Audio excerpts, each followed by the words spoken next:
내가 하나님의 말씀을 상고할 때 하나님의 명령대로 빠짐없이 구석구석을 자세히 읽어야 된다 하는 것이 원칙입니다. 왜 그러냐면 성경은 한 권으로 되어 있기 때문에 그래. 창세기 1장부터 요한계시록 22장까지는 성경은 한 권이에요. 한 권 속에는 무엇이 기록되어 있느냐? 우주 만물을 창조하신 창조주 하나님 아버지가 어떤 분이시냐? 먼저 창조주 하나님 아버지에 대한 기록이 정확하게 시대마다 선자들이나 사도를 통해서 증거된 것을 내가 볼 수가 있고, 그러면 하나님은 어떤 분이시냐? 그분은 전지전능 무소부지하신 분이다. 그 피조물로는 감히 상상할 수도 없는 그런 일들을 계획하시고 실천하시는 그런 과정을 내가 볼 수 있어야 된다는 얘기. 그러니까 내가 성경 읽지 않고는 어떻게 합니까? 읽어야 되죠. 읽고도 되새김질해야 되죠. 또 읽고 되새김질하고 또 읽고 되새김질하고. 성령이 충만한 사도 바울이 어떻게 데살로니가 지역까지 오게 됐는지 이 과정을 내가 누가가 설명하잖아요. 누가는 사도행전을 왜 기록했느냐, 그 기록한 목적을 숨김없이 자세히 설명했습니다. 오 데오빌로여, 내가 이전에 쓴 글에서는 예수께서 행하시고 가르치시기를 시작하신부터 그랬지요. 이전에 쓴 글이 뭡니까? 누가복음이잖아요. 누가복음에서는 하나님의 아들이 어떻게 출생하셨고 어떤 경로를 통해서 하나님의 아들로서 인정을 받으셨는지 자세히 기록해 놨잖아요. 그래서 심지어는 누가복음에서 볼 수 있는 하나님의 아들이 그 베드로하고 요한, 야고보 세 제자를 데리고 변화산상에 가셨다. 변화산상에서 무슨 일이 벌어졌습니까? 변화산상에 가서 변형 되신 하나님 아들의 본래의 모습, 그걸 보고 다들 엎드렸는데 그때 하늘에서 무슨 음성이 들려졌느냐? 엘리야와 모세와 하나님의 아들이 만났다. 뭐 자세히 기록해 놨잖아요. 그런데 우리가 주목해야 될 것은 이 세 사람이 만나서 뭘 의논했느냐? 하나님의 아들이 예루살렘에서 어떻게 죽어야 될지 그걸 의논했다는 거예요.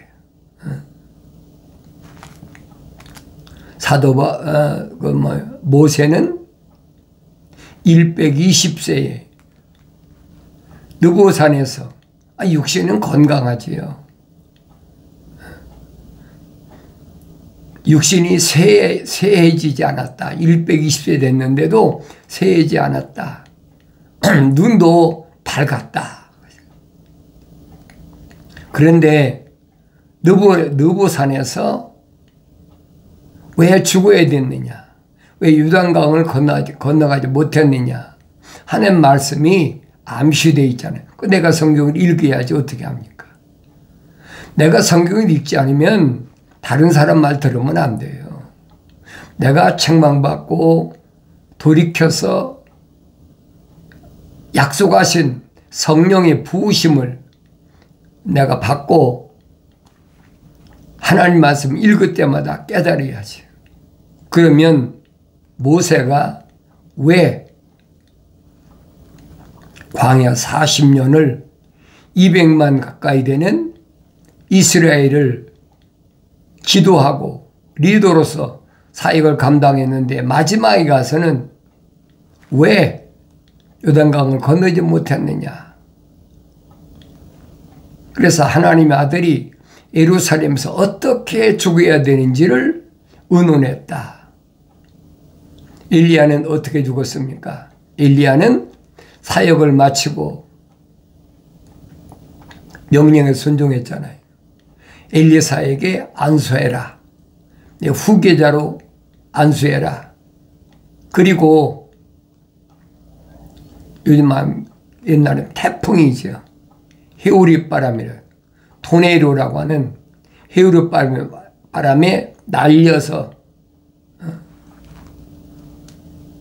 시체를 찾을 수 없이 그렇게 죽은 그런 모습이 우리가 잘 성경을 통해서 보여지잖아요. 이 세 사람이 왜 예루살렘에서 어떻게 죽어야 될지를 의논했느냐.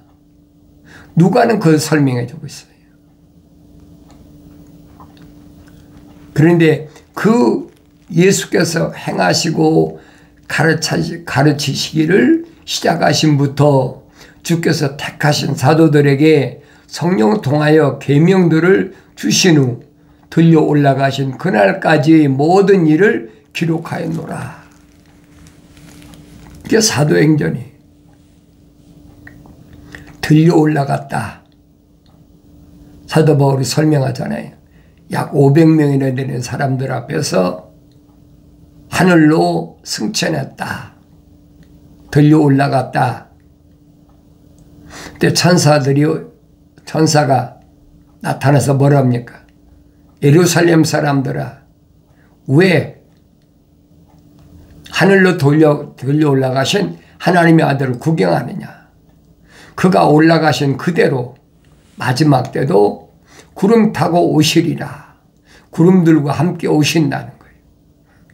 하나님의 아들이 올라가실 때 누가 동반했습니까? 물을 다스리는 천사장이 구름이잖아요. 그걸 여러분 깨달아야 돼요. 지금 우리가 보는 하늘의 구름이 아니란 말이에요.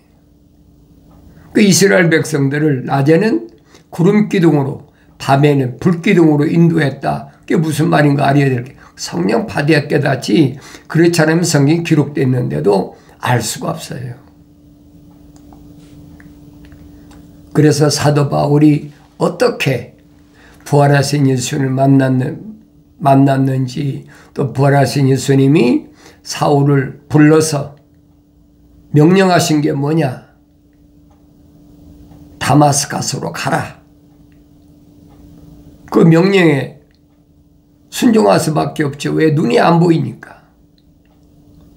동행한 동료들에 의해서 다마스카스 집가론 가서 유다의 집에 가서 3일 동안 금식하면서 자기가 지내온 과거를 돌이켜보지 않았겠습니까? 얼마나 열심히 가말리엘 문화생으로 열심히 공부를 했는데 이게 뭔가? 내가 지금까지 온 길이 돌아온 길이고 잘못된 길이라는 사실을 금식하면서 깨닫고 회개했다. 3일 만에 아나니아는 선지자를 주님이 준비해 놓으신 선지자를 보내서 안수하니까 눈에서 비늘 같은 것이 떨어지고 그리고 성령이 임하셨다. 그러니까 이제 사울이 바울을 바뀐 거예요. Before Christ, 하나님의 아들이 오기 이전 사울과 하나님의 아들이 사울아 사울아 불러가지고 AD 부활하신 예수님이 만난 이후에 생명책에 그 이름이 기록된 바울을 내가 보여야 된다는 얘기예요. 그럼 나는 뭐냐는 거예요. 2000년 전에 사울만 끝나고 나하고는 아무 상관도 없다. 그럼 성경은 나하고는 아무 상관이 없는 거예요. 하나님께서는 어느 시대에 어느 언어와 민족과 어느 백성과 어느 방백에 속했든지 간에 그 이름이 생명책에 기록된 사람은 반드시 부르신다는 거예요. 언제부터? 언제부터 부르셨습니까? 첫사람 아담이 하나님 동산에서 쫓겨난 이후부터. 그럼 보이잖아요. 아벨이 왜 피제사를 드렸는지, 사도 바울은 왜 가인보다 아벨이 믿음의 제사, 더 나은 제사를 드렸다고 기록했는지. 내가 성경을 읽을 때 보여야 될 거 아닙니까? 그래서 오늘 내가 있기까지 하나님께서 나는 어떤 일을 진행하셨나. 그게 안 보이면 성경 읽거나 마나요. 성경 읽는 가운데 반드시 늘 말씀드리지만 내가 보여야 돼요. 내가 생명책에 이름이 기록된 사람인가? 생명책에 이름이 기록된 사람이 아닌가? 분명히 보여야 될 거 아니에요. 내가 생명책에 기록된 사람이 아니다. 그럼 자연인이죠. 육신을 가리킨 것이 아니에요. 육신의 이름이 생명책에 기록된 것이 아니라 하나님의 성령 호흡이 들어간 하나님 형상을 닮은 내가, 내 이름이 생명책에 기록되어 있나 안 되어 있나. 이것은 갑자기 이루어진 일이 아니라는 거예요. 바울이 아들 된 디모데에게 밝히잖아요. 하나님이 만세 전에, 창조하시기 전에 이미 다 계획하신 것이다. 선지자를 통해서 말씀하시잖아요. 이미 하나님의 거룩한 계획, 그 계획 속에 하나님의 아들이 어떻게 이틀 전에 유대인으로 오셔야 됐는지, 왜 오셨는지, 오신 목적은 뭔지, 오셔서 그 뜻을 어떻게 이루었는지 내가 성령 받고 성경 읽어야 할 거 아닙니까? 이 사울이라는 사람도 요즘 말하면 제잘로 맛을 산 거지요. 육신의 정욕, 안목의 정욕, 생의 자랑으로 제잘로 맛을 살다가 하나님은 그냥 두시지 않으신다는 거예요. 반드시 하나님 거룩한 계획에 따라서 부르신다는 거예요. 사울이 언제 날 불러달라고 했습니까?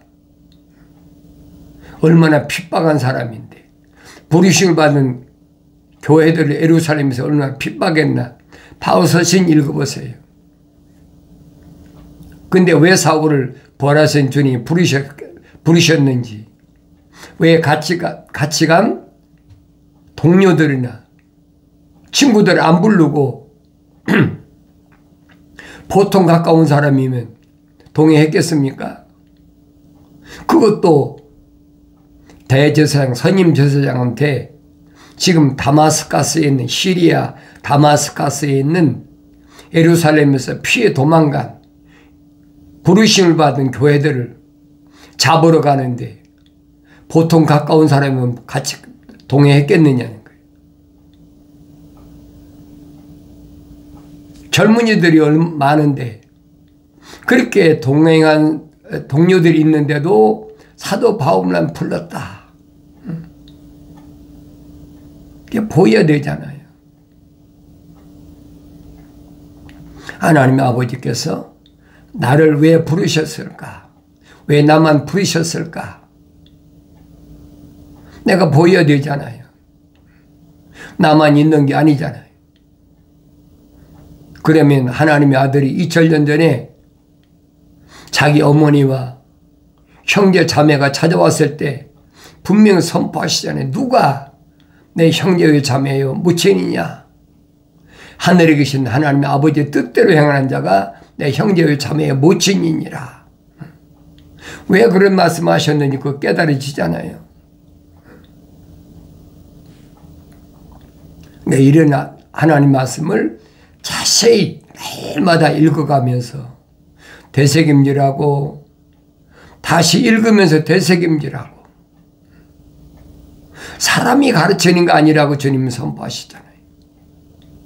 내가 너희를 세상에서 외롭게 버려두지 않고 보혜사 성령을 아버지께 구하여 너에게 보낼 테니까 그분이 오시면 자기 말을 하는 것이 아니라 내가 너에게 한 말들을 기억나게 하신다. 그러니까 내가 성경을 안 읽었는데 어떻게 기억납니까? 성경을 읽어야지요. 내가 성경 읽은 것을 그분이 기억나게 하신다는 거예요. 내 육신이 뭐 IQ가 높고 GQ나 EQ가 높아서 기억나는 것이 아니라는 얘기예요. 그 육신적인 생각이에요. 주님이 약속하셨잖아요. 보혜사 성령 파라크레토스 그분이 오시면 내가 너에게 한 말들을 기억나게 하신다. 아브라함에게 하나님께서 명령하시잖아요. 되새김질하는 짐승, 그 3년 된 암소나 3년 된 암염소나 3년 된 순양이나 다 되새김질하는 거 아닙니까? 되새김질하면서도 이 짐승들은 다 발굽이 갈라졌다. 갈라졌단 말은 약속과 명령을 항상 되새김질한다는 거예요. 소든 아니면 염소든 양이든 되새김질한다는 거예요. 되새김질하는 건 하나님이 안 받으신다는 거예요. 이미 아브라함 때에 말씀하셨다. 그 되새김질하면서 어때야 되느냐? 비둘기 새끼처럼, 쥐비둘기나 산비둘기 새끼, 그 마음이 온전히 하나님께 드려져야 된다는 거예요. 그러니까 하나님의 아들이 요단강가에서 침례받으실 때 비둘기 같은 성이 임하셨다는 말은 하나님의 아들의 마음이 30년 동안 하나님께 다 드려졌다니, 온전히 드려졌다. 하나님 받으셨다. 아브라함에게 창세기 17장에서 아브라함아 너는 내 앞에서 행하여 온전하라. 마음이 드려져야 된다는 거예요. 마음이 드려지지 못했으니까 갈대 오루에서 천사를 통해서 4가지 명령을 받았는데도 3가지 명령만 따르고 1가지 명령은 따르지 않았다는 얘기예요. 그 1가지 명령이 뭐냐? 친척을 떠나라는데 인정 때문에 조카 롯을 떼놓지 않고 동행했다는 얘기예요. 그게 보여야 되잖아요. 그 나는 어떤가? 아브라함이 40년 만에 백세에 얻은 아들 이삭을 모리아산에 가서 바쳤다.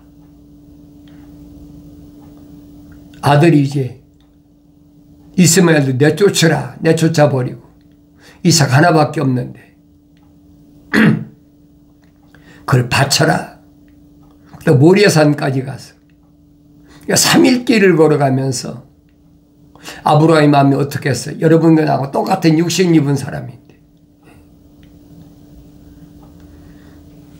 모리아산에 가서 아들을 이삭을 각을 떠서 번제로 드려야 되는 아브라함의 마음을 흔들리지 않잖아요.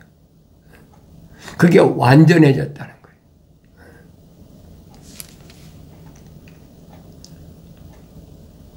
제단에다가 장작을 쌓아놓고 이삭을 묶어서 올려놓고 칼로 찍으려고 할 때 불을 다스리는 천사가 뭐라 그럽니까? 아브라함아, 아브라함 부르시잖아요. 됐다. 네가 그렇게 아끼는 아들, 독자, 100세에 난 아들, 그 아들보다 내가 네게 명령한 그 명령을 더 소중히 생각했다는 거예요. 이미 하나님이 이제 받으셨다는 거예요. 그게 보여야 된다는 거예요. 하나님의 명령보다 내 육신에 속한 무엇이 우선일 수 없다는 거예요. 하나님의 아들이 사도들에게 전한 말씀은 너희는 먼저 그 나라와 그 의를 구하라. 뭘 먹을까 입을까 마실까 그건 하늘에 계신 너희 아버지께서 다 아시는 거니까 그거 구할 필요가 없어. 네 사명 다할 때까지 하나님이 다 먹고 입고 마시는 거 다 책임져 주시오. 너는 하나님의 나라와 그 의를 구하라. 하나님의 약속이 뭔지 하나님의 명령이 뭔지 그걸 구하는 것이 네 이름이 생명책에 기록된 참된 모습이라는 거예요. 사울이 바울로 다마스커스에서 변화됐잖아요. 우리는 성경에서 변화야 사사람 됐다. 그러니까 뭐 하늘 아래서 뭐 예배당 안 다니던 사람 예배당 다니니까 변화야 사사람 됐다. 그런 얘기가 아니란 말이에요.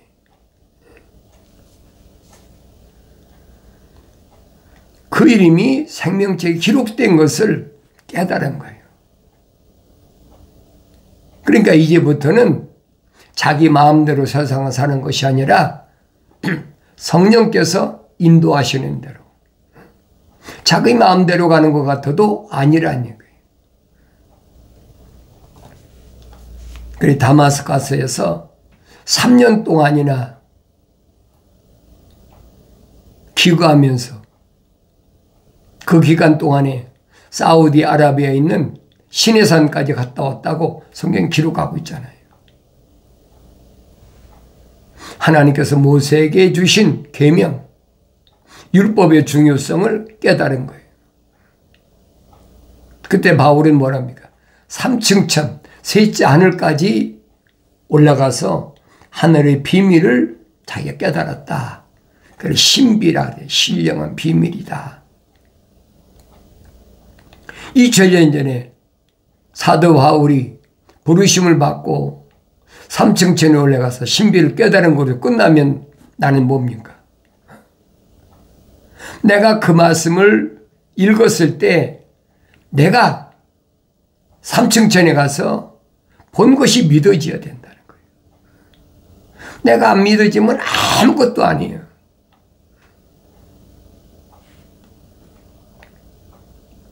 그러니까 그걸 깨닫고 바울이 뭐라 합니까? 하늘 아래서는 어떤 행한다는 거 그래가지고 내가 거룩해야 되는 거 아니다. 하나님의 아들이 개혁하러 오신 것은 그래서 오셨다는 거예요. 유대교에서 7월 10일 날 유대교는 그렇잖아요. 속죄일에 가서 성막에 들어가서 제사장이 번제를 드리고 그건 하나님의 아들이 오시기까지라는 거예요. 개혁 때까지만 허용됐다는 거예요. 사도 바울이 히브리서 9장에서 분명히 밝히잖아요.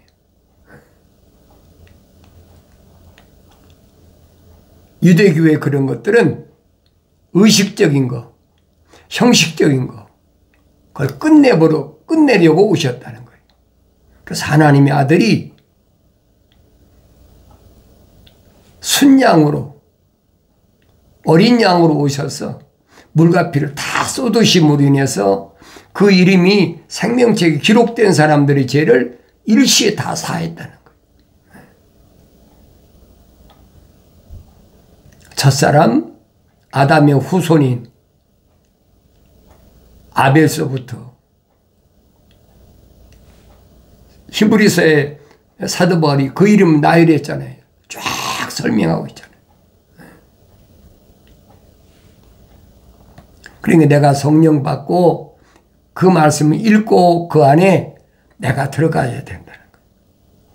그래야 내 이름이 생명책에 기록되어 있고 그래야 내가 예수 십자가 보혈로 죄사함 받고 그래야 내가 주님이 선포하신 영생은 이것이니 그 사람들이 유일하신 참 하나님의 아버지와 아버지께서 보내신 예수 그리스도를 아는 것이라. 올바른 내가 아는 사람이 되어야만이 영원한 산 생명을 산 소망을 가지고 주님이 열어놓으신 그 길을 가는 사람이 된다. 돌아가는 길이나 구부러진 길이 아니라 주님이 약속하신 그 길, 나는 길이요 진리요 생명이요 사람들이 나로 말미암지 않고는 아버지 앞에 올 자가 없다고 하신 그 진리, 그 진리 안에서 내가 참 자유를 얻어야 된다 하는 것을 하나님 말씀 읽을 때마다 내가 깨달아야 됩니다. 그러면 사도 바울의 발걸음이 사람의 생각으로 옮겨진 것이 아니라는 것을 깨닫잖아요. 성령께서 인도하신 발걸음이다. 사도 바울이 설명하잖아요. 하나님의 아들들은 성령이 인도하신다. 하나님의 아들 오셔서 하신 말씀이 뭐라고 말씀하십니까? 육으로 난 것은 육이다. 성육으로 난 것은 영인데 성육으로 난 사람은 바람이 임의로 불매 어디로 와서 어디서 왔다 어디로 가는지 모르는 것처럼 성령 받은 사람은 성령이 인도하신다는 거예요. 뭐 나뭇가지 흔들리는 바람이 분다는 그런 뜻이 아니에요. 그러니까 사도 바울이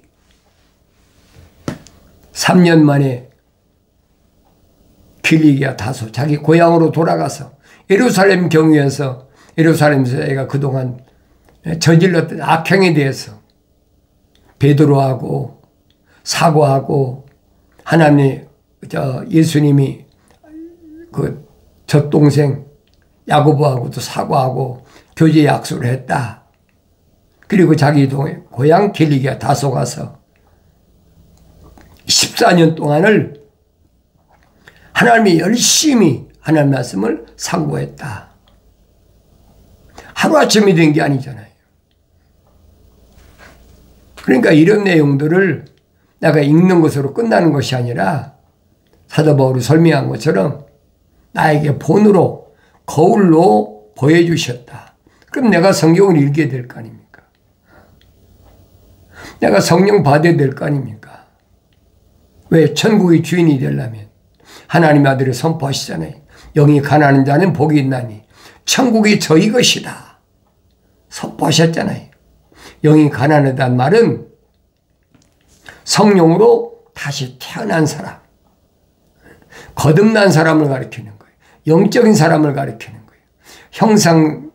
하나님 형상대로 조성된 사람이 성령 받아 모습들대로 완성된 사람을 가리키는 거예요. 그런 사람은 부지런히 말씀으로 성장해야지. 내가 성경을 읽지 않고 어떻게 합니까? 갓난 아기들로서 순수한 말씀을 사모하라. 먹고 자라나서 성장해서 그런 사람만이 하나님의 인자하심을 맛보게 됩니다. 그런 사람만이 하나님이 예비하신 요한계시록 기록된 언어와 민족과 방백과 족속 가운데서 예수 십자가 보혈로 제사함 받은 사람은 왕과 제사장으로 삼으시겠다는 약속이다. 그런 말씀을 내가 직접 성경을 읽고 깨달을 때 사도 바울의 발걸음, 사도들의 발걸음이 어떤 발걸음이었나. 사도들이나 사도 바울의 발걸음은 끝나면 나하고는 아무 상관이 없어. 오늘 내 발걸음이 사도들의 발걸음이나 맨 마지막으로 부름받은 사도 바울의 발걸음이 되어진다는 사실을 깨닫게 되길. 그러기 위해서는 내가 책망받고 책망받아서 돌이켜서 약속하신 성령의 부으심 받고 하나님 말씀 읽을 때마다 깨달음으로 인해서 과거에 내가 돌아왔던 길, 과거에 삐뚤어진 길로 갔던 길, 사도 바울처럼 회개하고 돌이켜서 성령 받아서 이제부터는 직선길로 가는 영생의 길로 가는 복된 삶을 살아가길 바랍니다.